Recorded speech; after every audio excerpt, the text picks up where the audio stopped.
Good afternoon.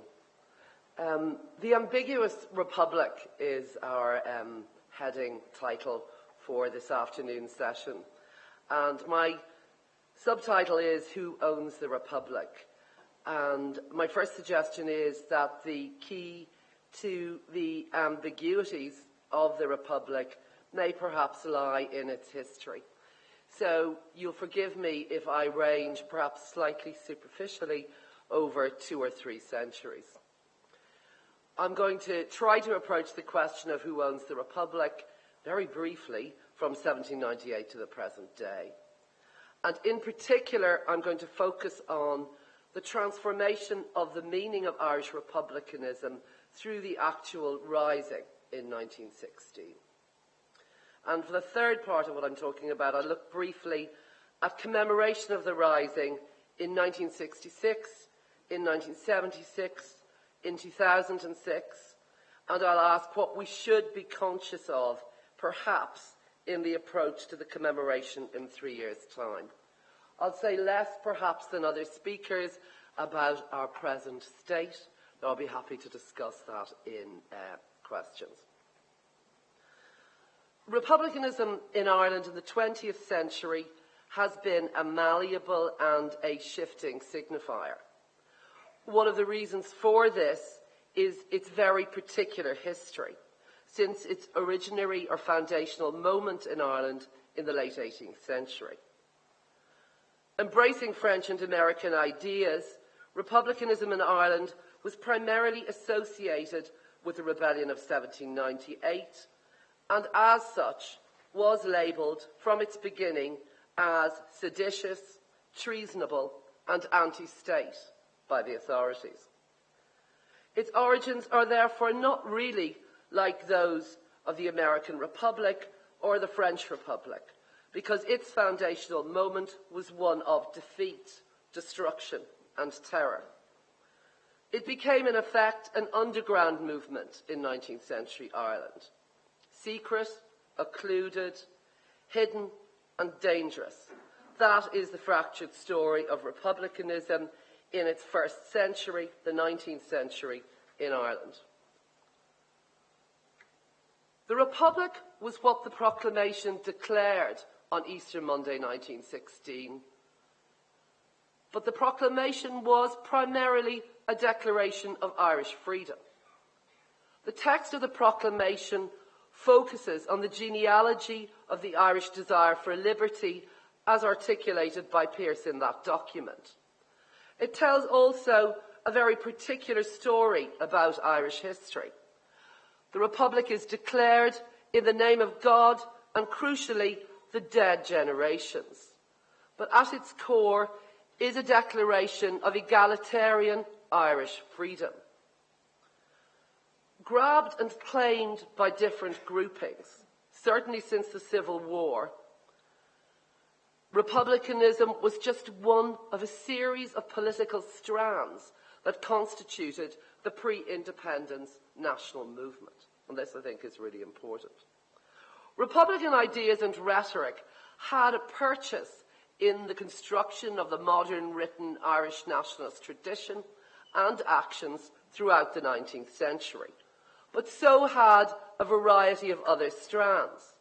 So had the rhetoric of the land, put the grabber from amongst you, the language of attachment to place, of a desire simply to see Ireland free, of resistance to emigration, of Catholic resurgence, of antiquarianism, of the ballads of the Bantry Gang, the Fenian rhetoric of Richard Pigott's papers, and Parnellite and anti-Parnellite rhetorics, all coexisted in a complex relationship with Republican ideas.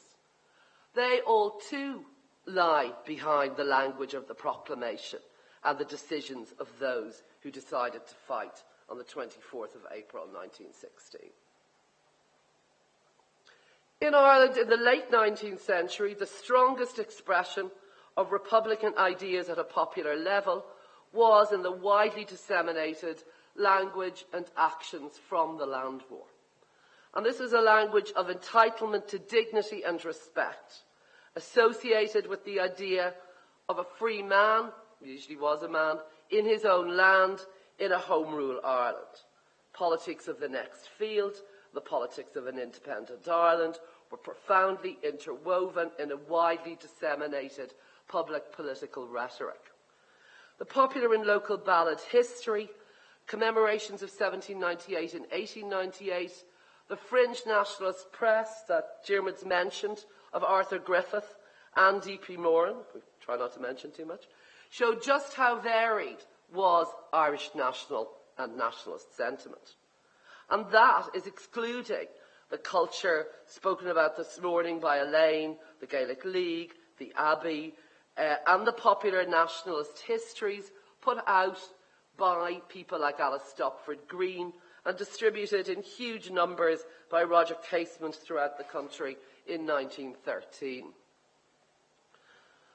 The more radical movements that fed into 1916 came into existence at the time of the Boer War, out of a desire to commemorate 1798.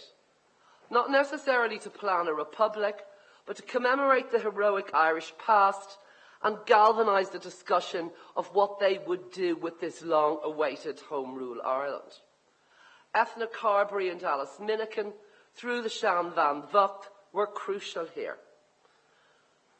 The justification for Irish freedom, for its passionate proponents, lay primarily in their idea of Ireland's history as a nation, its distinctive language, as the Gaelic League became increasingly popular, and this is why history, in all of its popular forms, Ethna Carberry again, or ballads, was at the centre of the cultural movements of these years. The failure to grant any form of Home Rule when the Liberals finally got in 1906 began to radicalise advanced opinion. The mess of the late introduction of a Home Rule bill in such peculiar circumstances, finally in 1911-12, allied to the expectation of some form of partition, further increased the extreme suspicion of those who began to become increasingly sceptical of Redmond's ability to deliver. All of the leaders of what you could then call the advanced party. A fear, too, that's very prominent in the writings of the time, that Ireland might be successfully absorbed into the United Kingdom, fostered a millennial mentality in many of those who fought in 1916. In Easter 1916, Yeats argued with himself about whether the Rising was right or wrong, for England may keep faith. But what Yeats's poetry shows more clearly than any other source is the transformative capacity of the Rising, the reaction to it, and the direction of that change over the following months. Our part, to murmur name upon name, as a mother names her child, when peace at last has come to limbs that had run wild. That is him reclaiming his role as a national poet and taking, through his voice, the patriot dead to the nation. In writing Where Shall We Draw Water, says Piers to Connolly, he becomes himself, Yeats that is, one of the architects of the blood sacrifice interpretation of the Rising, which is at least dubious. But 1916 declared a republic, and that mantra of the republic denominated the struggle of the years after 1918. The key point here is the transformative effect of the Rising retrospectively on the Republican strand in nationalist thinking. After 1916, if you supported the Rising, you called yourself a Republican, because that's what had been declared. It meant that you supported Sinn Féin. You were done with the old parliamentary party. You were broadly prepared to take a hard line with England, if possible. It may even mean that you supported the Anglo-Irish War, but it did not necessarily mean that you were doctrinally a Republican, even in the sense that Tom Clarke or other Old Fenians were Republicans. It simply meant that you were what would earlier have been called an advanced nationalist. The declaration of a republic in 1916 and the retrospective embrace of that Easter week as an initiatory moment of the modern independent Irish nation retrospectively elevated the Republican strand in the complex web that was 19th century Irish patriotic and national thought. But other strands are in the nationalist weave, and they carried through. Maybe they still carry through. Not all of them positive. During and after the Civil War, to say you were a Republican meant that you were not a supporter of the Free State. Though Republican ideas and mentalities may well have been as present in the group around Collins as in some sections of the Irregulars. After the establishment of Fianna Fáil, Fianna Fáil, sought to appropriate the Republican mantle to themselves.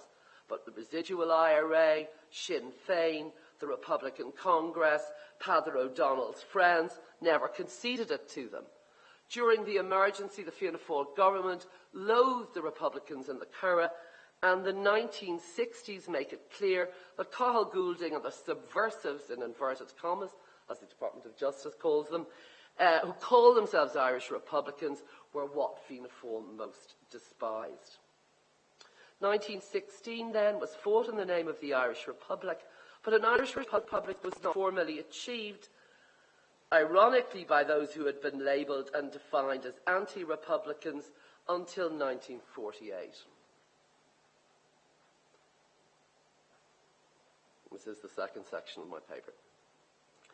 The idea of a just republic may well encourage honour in the future and may galvanise this generation to improve our present ills.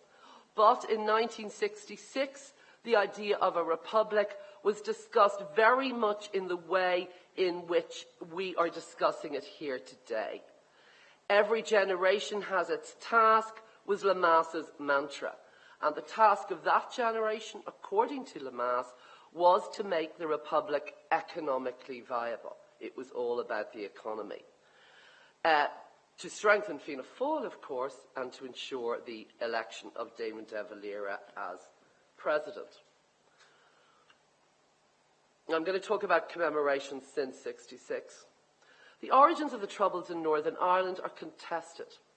One argument advanced by Conor Cruise O'Brien was that these 66 Irish government-directed commemorations galvanised a new generation of young Northern Irish Catholics to seek to undo the partition settlement. The argument essentially is that the conflict in the North was generated by a broader Republican ideology that was island-wide. This suggests that nationalist or Republican ideology, promoted by the Irish government in the official commemorations of 1966, drove the Northern conflict, or at least provided the ideological underpinning of the provisional IRA campaign in Northern Ireland after 1969. It is clear that this analysis is mostly based on what happened in the Republic in 1966.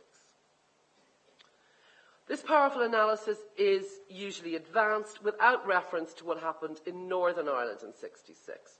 And Northern Ireland is slightly what I'm concerned about here. If, however, one looks at what actually happened in 1966, both government-sponsored and freelance, the picture is a bit more complex. It is important to explore Cruise O'Brien's important thesis, however, if thinking about commemoration, not just because it was a view espoused by the leading Irish intellectual of the 1970s, a government minister, a key thinker of that decade, but because his ideas shaped his generation and, I think, succeeding generations of revisionist thinking on Northern Ireland in the rest of Ireland. And I think we talk about the Republic today, but in talking about the Republic, we try to avoid the word republicanism. And what that debate shaped was what republicanism would mean in Ireland for decades after the 1970s. We know from '66 commemorative projects cannot be corralled or limited by governments or states' intentions. And ghosts did indeed walk in 1966. But in Northern Ireland in '66, those designated subversives, Republicans outside the state, old IRA men in Belfast, Cathal Goulding's New Style Sinn Féin in Dublin, saw their opportunity to stage their own alternative commemoration with Belfast as their headquarters.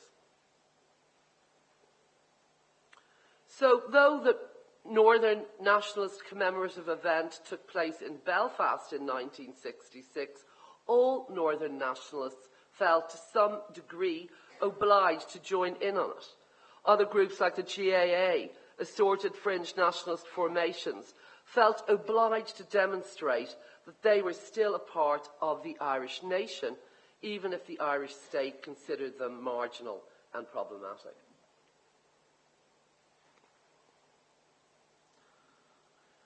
In these public enactments, Northern Nationalists sought to deny or escape from the realities of partition.